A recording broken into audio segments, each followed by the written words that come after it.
Allow me to thank you for making it for this interview this afternoon. Yes, this afternoon.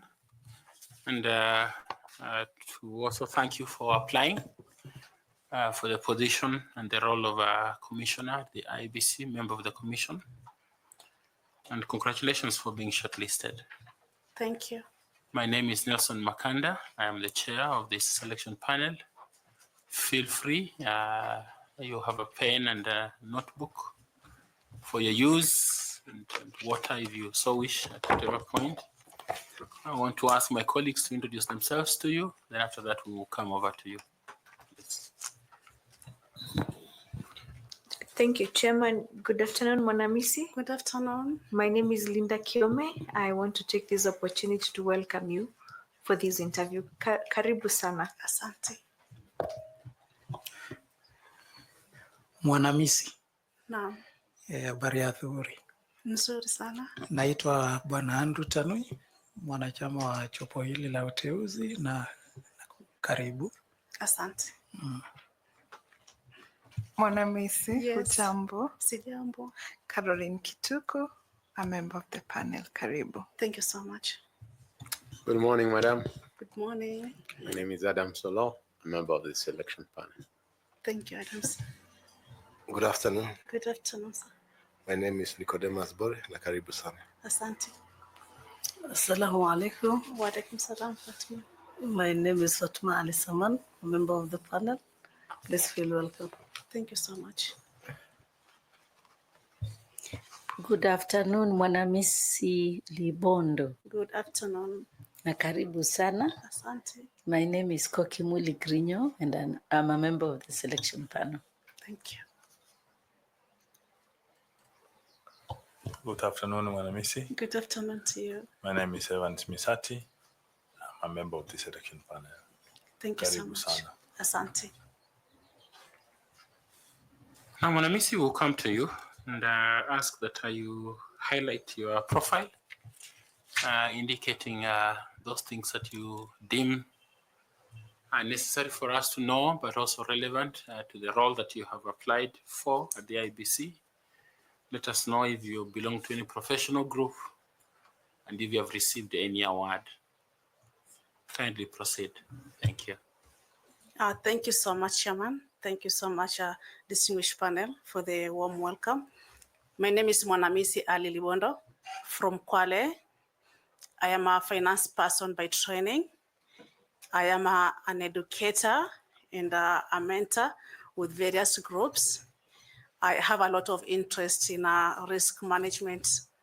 My academic background includes a master's degree in finance from the University of Nairobi, and I did my bachelor's at Maseno University. That's finance with information technology. Right now, I'm doing my doctorate in finance also at the University of Nairobi, and I'm now doing my independent study paper. That's the literature review that you do before you start the thesis. I'm a member of the Institute of General Auditors. Like I've mentioned, I have a lot of interest in risk management, and that's why I registered for membership there to learn more about audit and risk management. I'm a member of the audit committee for Kwale County Government and also Kilifi County Government. Basically, audit committees provide independent assessment on the performance of top management, on the quality of risk management, on financial reporting, the accuracy and completeness of financial reports, on financial management, and also ensuring that county governments have a strong working internal audit departments. I've lectured at Pwani University.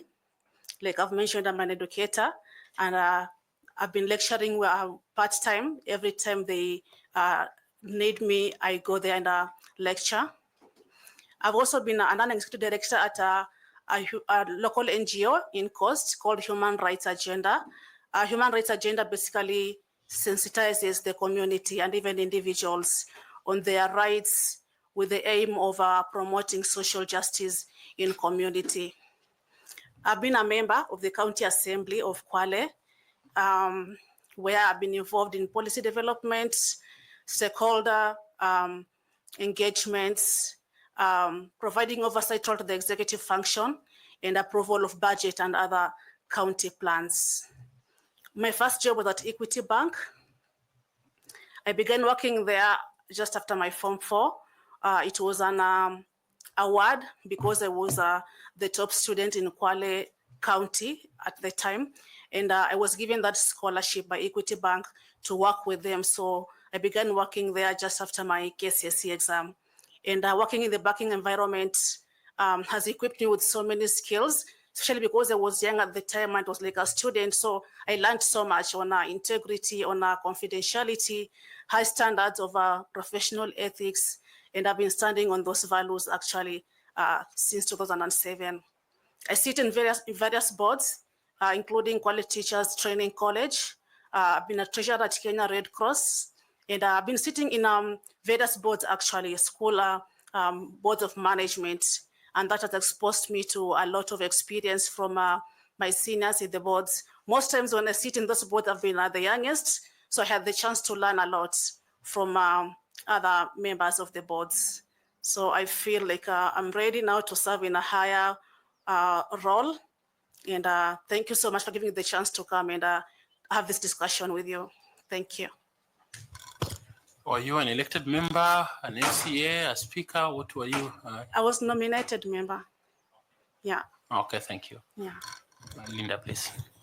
Thank you, Chair. Now, Mwana Hamisi, what professional experience out of your educational background that you bring to the IEBC?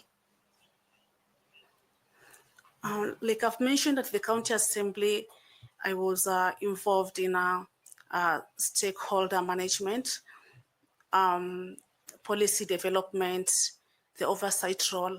And I belong to various committees actually at the County Assembly, one of them being Justice and Legal Affairs, where we were so much involved with a lot of coordination with state actors and even civil societies in resolving disputes, in addressing various matters as far as legal affairs are concerned.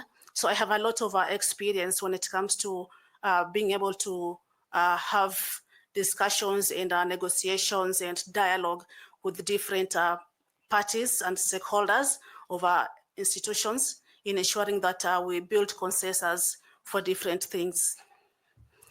Like I've mentioned, I'm an educator, so I can teach, I can train, I'm a mentor with various groups, and I believe that these skills are very important for the IEBC Commission job because there's a lot of training, there's a lot of mentorship we need to do with various groups as we've seen. Various groups have different issues as far as voting, as far as the Commission is concerned. So I hope to be able to train and teach and mentor others on the right way forward. Have you worked in a high pressure environment such as one witnessed at IEBC? I wouldn't say that same kind of pressure, but being a member of the County Assembly sometimes called for a lot of tough decisions to make. Sometimes where you are divided between so many things. As members of the County Assembly, when you have other members maybe advocating for something that you know very well is not the right thing to do, and maybe sometimes the majority actually are advocating for that, it becomes really hard to push your way forward. But then I was able to do as much as I could at the County Assembly, and I was able to put my interest and advocate for the public interest in the best way I could. Thank you, Mwanamisi. I wish you the very best. Thank you, Chairman. Thank you so much. During your time, was there a season when you used your chairs for other functions other than sitting on them? Not at all. We didn't get there. I'm grateful we didn't get there. Okay. Yeah. Okay, thank you. Thank you. Carol, please. Thank you, Chairman. Mwanamisi. Yes. What is your understanding of the obligation or the legal obligation of the IEBC commissioners and the chairperson in the declaration of presidential results? I understand that the chair of the commission actually is the one who is in charge of declaring the results. But then that decision must have been discussed by the entire commissioners, and they agree on what he is going to announce. So before he does that, he must have sat with all the commissioners and agreed on the way forward and what he's going to announce. Let's go back to the 2022 presidential petition. Yeah. So that issue came out prominently, and that the court termed as boardroom rupture. So why did the court not nullify the results of the 2022 presidential elections, despite the fact that the chairperson and the commissioners did not work collectively in the tallying of the results and in the final declaration of the results? As you have said, you have put the actual legal position. So why did the court, despite not following that position, hold differently? What I would think is that since what is provided for is for the chair to declare the results, and maybe I would think that there are not enough, maybe there are not enough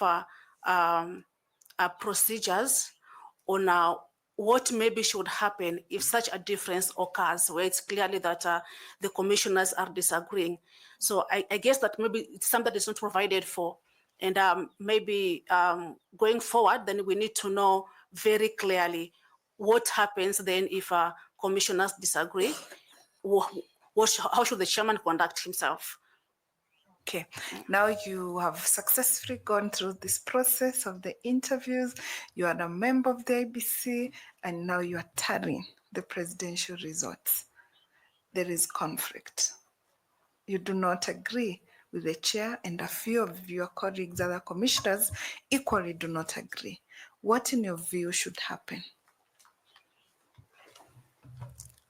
First, I believe that as a commission, we need to understand very well that our unit is very key to either announcing the presidential results or any other decision that we make.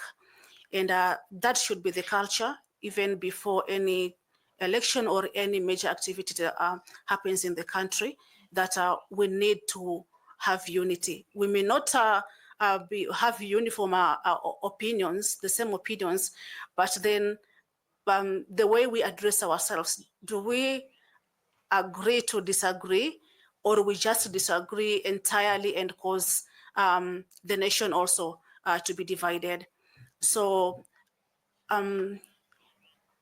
if we have issues maybe with the results, then we have a mandate as a commission without causing any tension in the country to address how best we should go about it. And I hope that we'll have a commission, everybody in that commission will be driven towards that we need to be able to make a decision together, whether we call for, if we start recounting, whether we're going for a rerun, whatever it is that we need to make, but we need to agree as commissioners on the decision that we take on those differences. Thank you very much. I wish you well. Thank you, Chair. Thank you. I want to invite Koki Muli to ask you some questions. Koki, please. Thank you very much, Chair. Madam Mwanamisi Libondo. Yes. I would like to request you to tell this panel your thoughts on campaign financing and expenditure. You have seen that more and more it's costing a lot of money for candidates, And sometimes it actually leads to people without money, including women, to be disenfranchised in seeking for elected seats because the amounts of money are just too high. And also it results to what you hear, that people, once they're elected, they want to get a return of their investment. And of course, leading to all these questions and challenges of financial impropriety and corruption, bribery, and so on. The IEBC, there is, of course, the law that was enacted is not in effect, but that does not stop the IEBC from regulating and balancing the use of financing during campaigns. How, if you are nominated as a member, how would you contribute to deterring the practice of using those amounts of money for illicit purposes during campaigns? Thank you so much, Ambassador. And I do agree on the impacts that that has when candidates use lots of money to campaign. Then they want to return that money after they win. And even before that, people, when they intend to campaign, when they intend to vie for seats, they start that early. They start all these practices of corruption and all that so that they can accumulate more money for their campaigns. And that has affected, like you have said, other players, like the women, maybe the young people that have been affected. It has also affected us on how we get represented then, because if it's about money, then it's not about leadership anymore, but it's about the highest bidder. We have the Election Campaign Finance Act that, yeah, it hasn't been in news. And I think as a commission, we need to push for the regulations of the Election Campaign Finance Act. But then I understand that as a commission, we also have a role to regulate some of the activities for political parties. And therefore, this could be a chance for us to be able to agree and with political parties on the conduct of their candidates. We have the code of conduct also for political parties, for candidates, and maybe now as a commission we can put this as one of our requirements, that we are going to put a cap to the and a limit to those amounts that you can use for campaigns. And if anyone does not adhere to those, then as a commission, I think we have the power to maybe eliminate such candidates from or political parties from contesting. Thank you very much, Madam, and I wish you all the best. Thank you Thank so you, much. Chair. Thank you very much. I invite FC Pietanu to ask you some questions, please. Mwanamisi, Yes. umesema wewe ni mkaguzi. Ndio. Yes. Na katika vitabu vya IEBC wakiweka mpango ya kufanya uchaguzi wa mwaka wa 2022,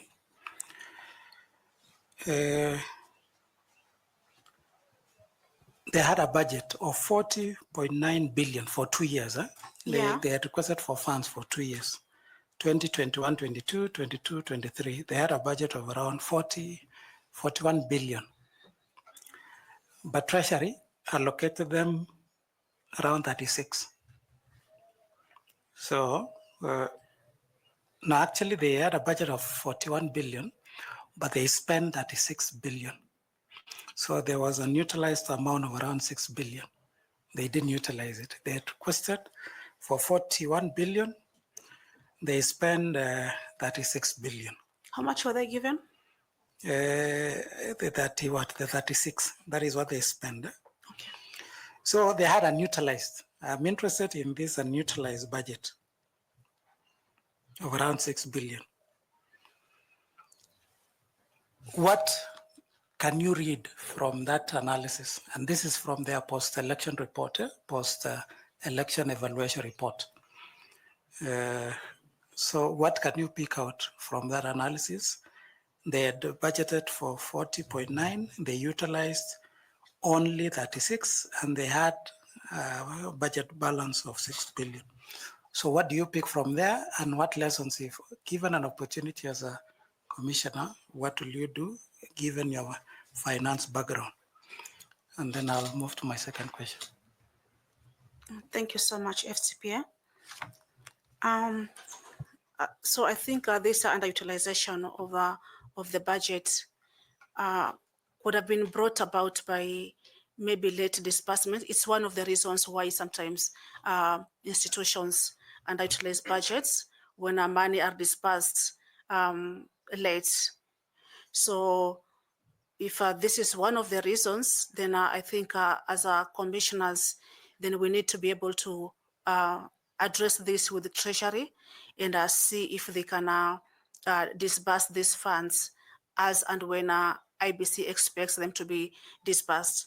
It means so many things. IBC has so many activities before the general election, including procurement, including voter education, including the registration.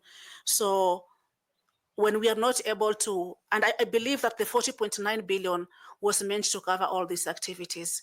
Now, when we've used only 36 billion, it means that we may not have covered all the activities that we had intended to do. And that then means that we did not achieve our target, and as far as either voter education is concerned or registration is concerned.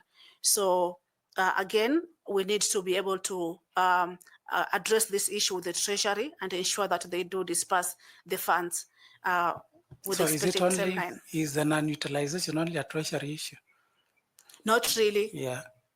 It could also be an issue of planning with ourselves. We may not have planned ourselves better, and we need to be able to have a whole calendar of activities and be able to follow through all this.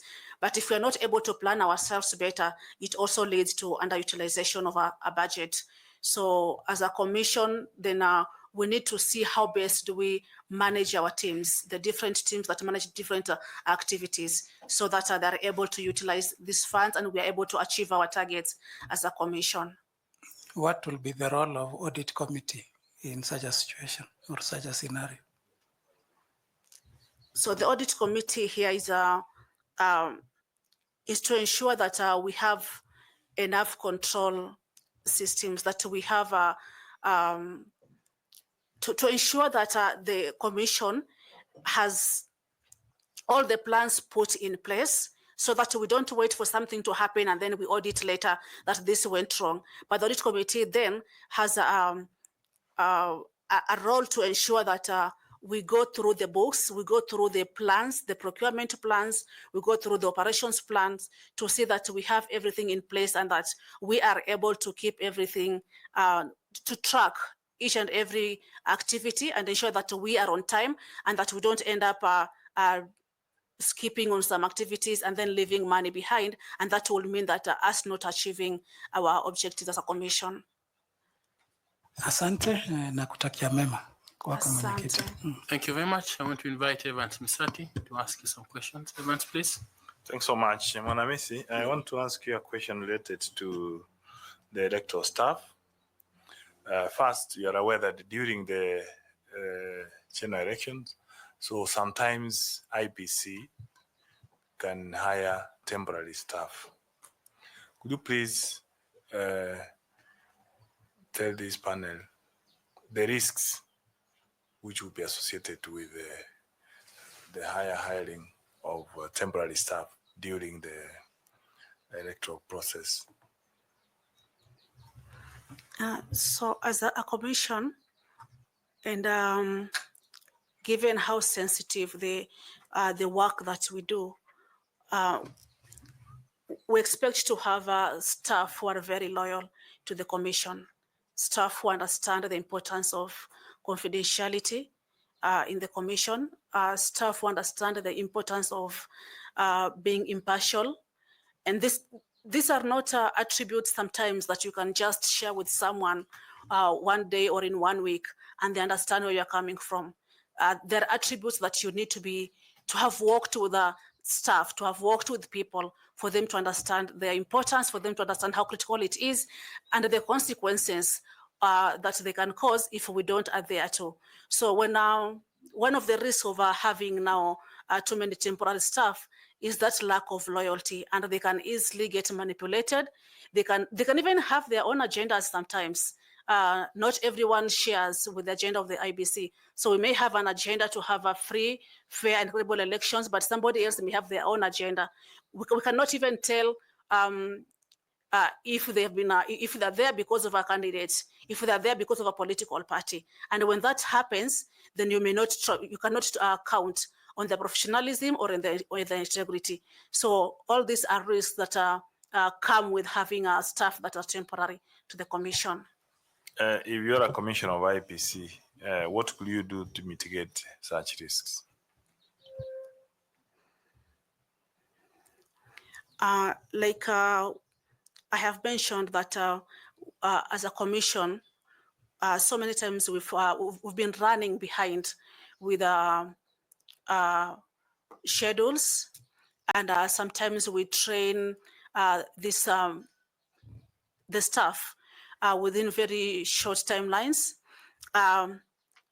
But if we can have our funds or the disbursements done in good time, then I think we can have enough time. We can have enough time to be able to recruit or go through a recruitment process that can ensure integrity of this staff. That will have time to be able to have a recruitment process that can ensure loyalty within the staff that we bring on board temporarily. Something else that maybe we can also do is to leverage on technology so that we can reduce maybe the numbers of temporary staff and instead be able to do most of the jobs using technology. Thanks so much, and I wish you all the best. Thank you so much. Thank you. I want to invite Fatuma to ask you some questions. Fatuma, please. Thank you, Chair. Hamisi, Yes. please share with us how would you be able to use policy measures to sustain year-round stakeholder engagement, particularly targeting critical players in the electoral process, since we've seen that many stakeholders only interact with the IEBC close to elections, which is not the best. So how would you, if appointed to become a commissioner, how would you use the policy measures to ensure there's a sustained stakeholder engagement year-round?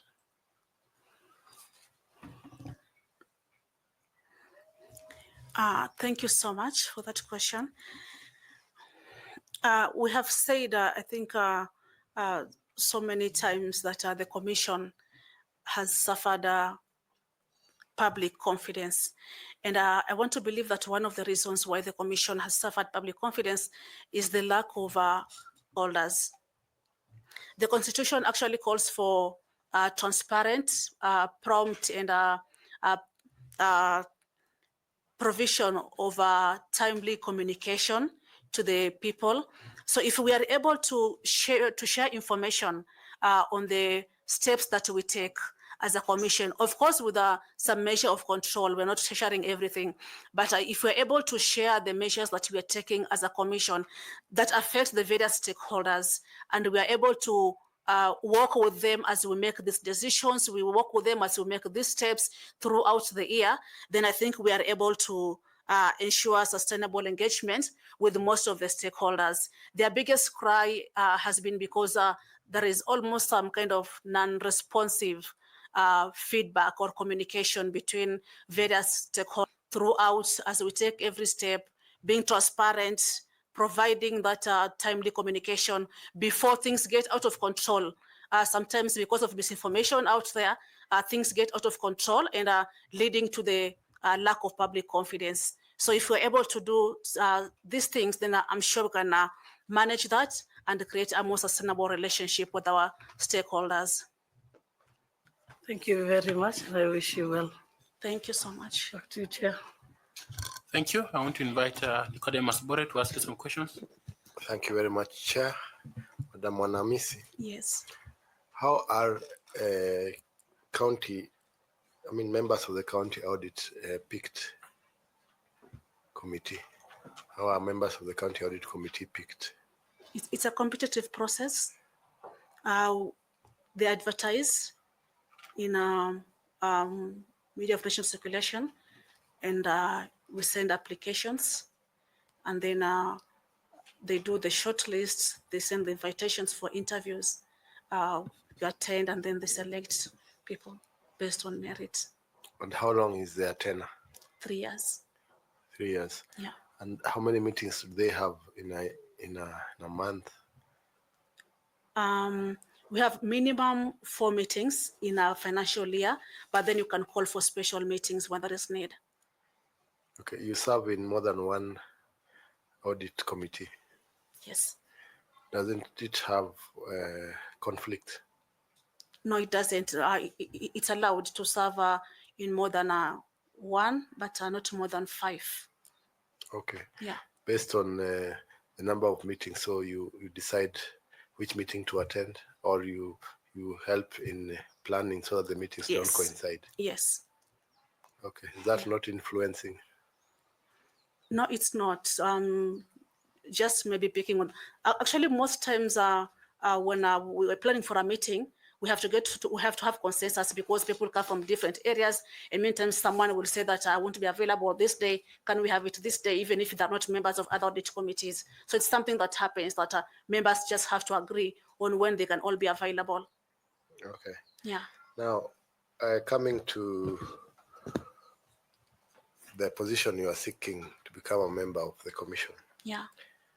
How does the County Government Act of 2012 inform the leadership expectation of IEBC members, particularly in supporting devolved electoral operations, since you have been a member of County Assembly? May I see clarification, please? I'm saying, how does the County Government Act of 2012 inform the leadership expectation of IEBC members, particularly in supporting devolved electoral operations? The County Government Acts provide for the various administration units. Actually, it's in the County Government Acts, where county government then will know how many wards a county government has, how many village units a county government has, and I think that should be able to inform the IBC commissioners on how to go about when they do the boundary delimitations. It informs the IBC commissioners on how best to go about this exercise. It's a politically charged exercise, and the County Government Act therefore comes in place to inform and help IBC commissioners to be able to take that exercise maybe with less tension and pressure.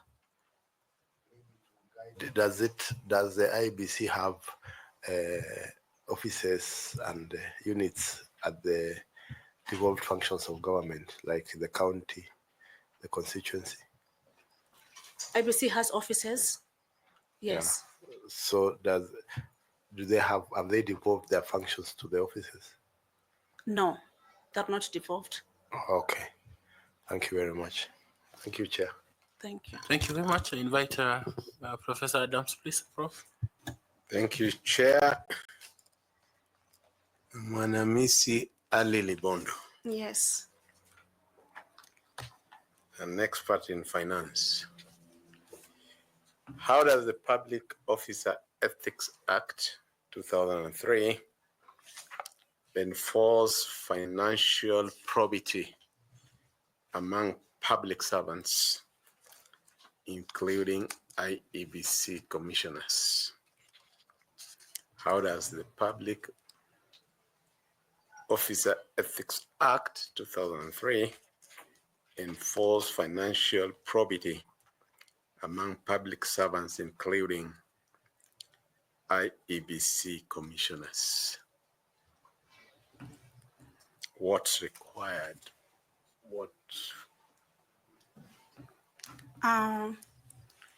It calls for high standard of professional ethics. It calls for integrity. It calls for accountability. It calls for effective, efficient, and economic use of resources. It also calls for sustainable development.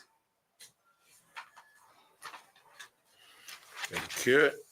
My last question in this segment. A new law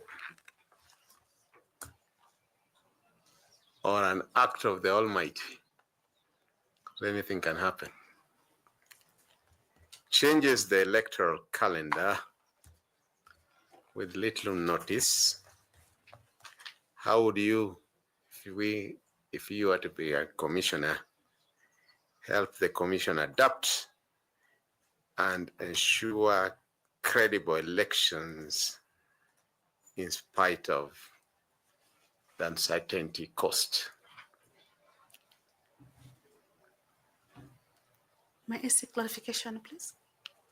There is flooding, or there is, if we were in some foreign country, tornado, or an earthquake, or a last-minute law like the one which said that the returning officers had not been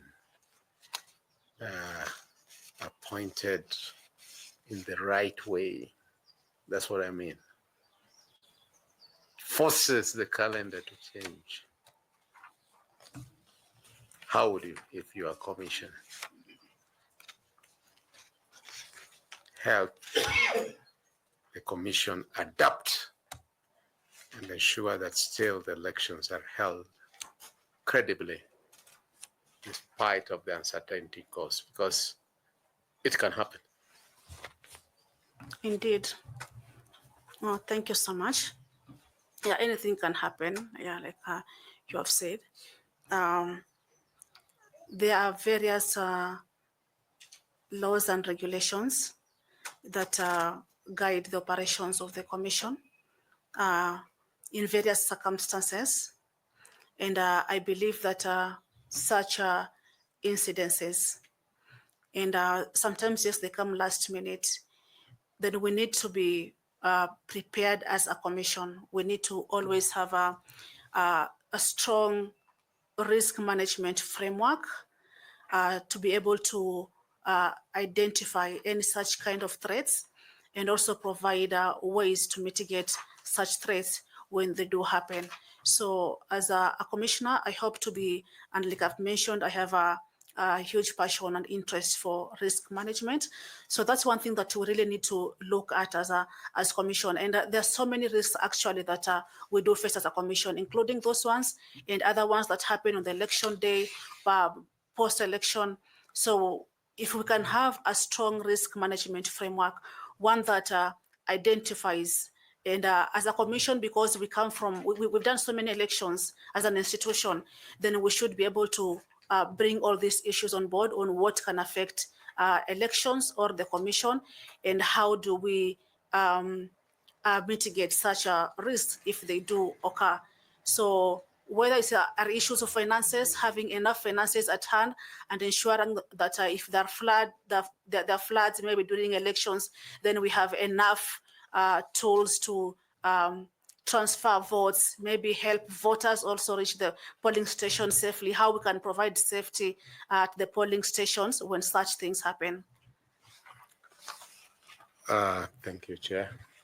Thank you, Prof. I want to invite you to ask some 2 short questions, please. Sure.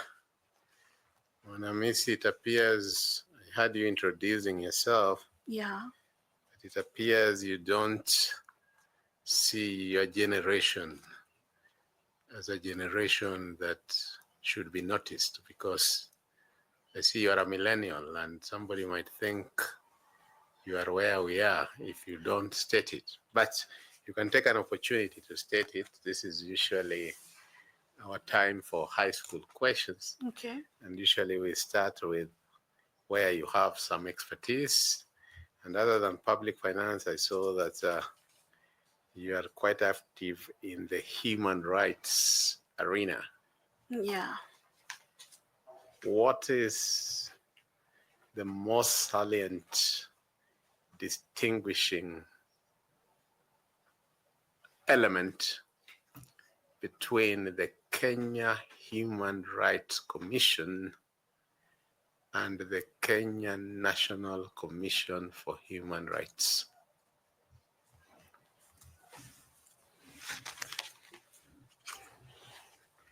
You know the two organizations?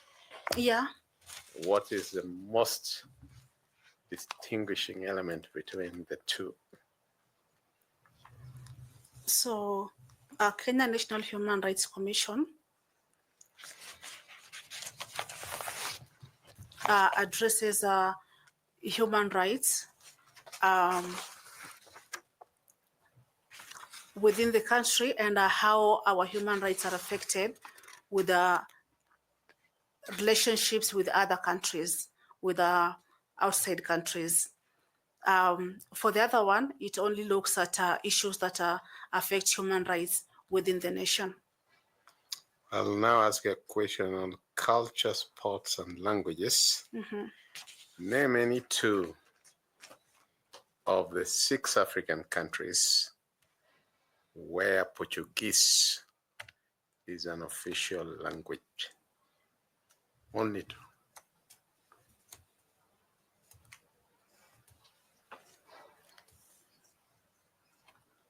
Thirty seconds. 10 seconds. Pass. Pass. Thank you, Chair. And some of the citizens of that country moved to Kwale.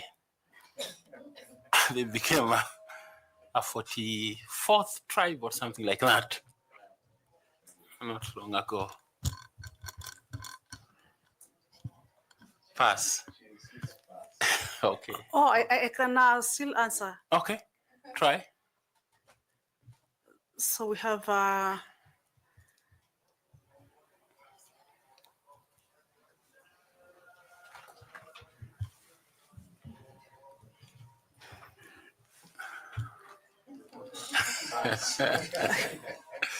Okay, imepotea. Sijui vile imepotea. Yeah, imepotea.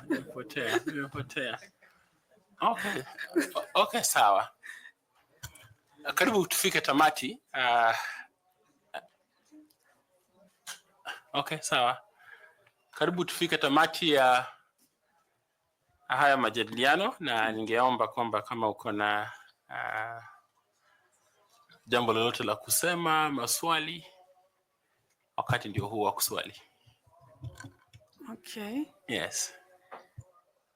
No, I just want to appreciate this panel for inviting me to have this conversation with you. As a 37-year-old from Kwale, it was surprising, it was a shock to see myself shortlisted. And I want to appreciate the impact that made to so many people, actually.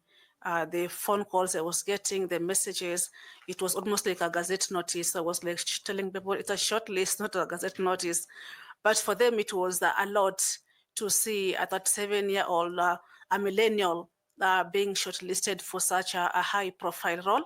So I want to thank this committee for making so many girls and boys also believe in themselves, and that these positions are open to all of us. For me, I also appreciate the chance to come here, and I've learned so much from this interview. I've learned so much from this entire process. I've learned that looking for a position like a IBC commissioner is not just looking for the job, but appreciating where we come from as a nation, appreciating where we come from as a commission, all the changes that have taken place in the commission. And as we look forward, appreciating those steps that we have taken and embracing them and seeing how best then we can move forward. So for me, it's going to be a continuous learning process as I look forward to serving in this role or any other role. And I want to believe that I'm better equipped now, even after this interview. I feel like I'm better equipped. I feel like I'm better prepared for other positions just because of the experiences I've had in this whole process. So thank you so much for that chance. It has been encouraging so far. And I wish you guys the very best as you continue with this exercise. Asante sana. Thank you. We have learned indeed from you, and the Kenyans out there have also learned from your interaction with us. We wish you well. We have your certificates. The chair, if you can wait at the waiting room, Okay. we will get your certificates. Just wait for us. We will give you in a few minutes. Okay. Okay. Looks like certificate. They had not gone round. My apologies. So Right. you get them. You can actually have lunch. Yes, you can have lunch, and then you'll get your certificates shortly after that. Thank you. Thank you so much. Asante. Thank you. Thank you.